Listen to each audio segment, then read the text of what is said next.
Itlog ka na?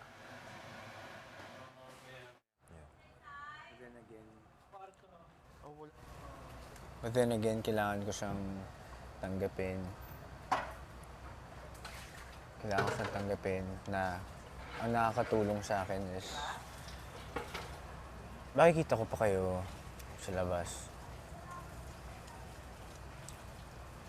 At di ba tinanong kita kung tingin mo okay na kaya yung ilang weeks natin dito?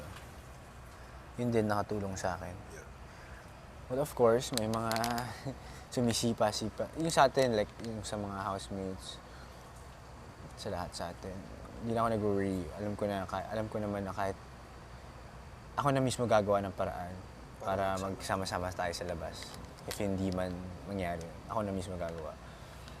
Pero syempre, may mga bagay-bagay tayong, alam mo na, kailangan, alam mo yun, kailangan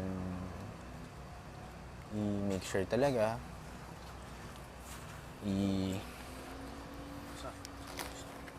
Tigas na to, Pops, ah. sunog na sunog ah.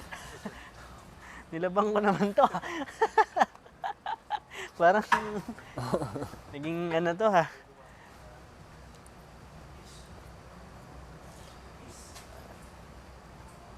Yun, yung mga, alam mo na yun, sabi ni Bianca, may mga, ano yun,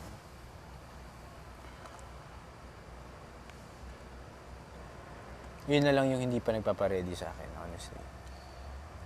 Pero again, ano naman bro? Wala sayang ka. Oo. Basta, ah. Pero again, syempre, hindi pa ako tapos dito hanggang hindi pa ako natatapos. Shuv, sino nakapila? Maliligo ka pa, Paps? Okay. Huli natin mamaya. Pasok! Ikaw din. Tara, Josh. Ako na kayo ha? Tara, tara. Eh, Oo, I mean, Usap pa tayo mamaya, Josh. Hindi natin alam kung kaninong last night to, no? oo nga. Nakita ko sa video. Sabi ko sa yun.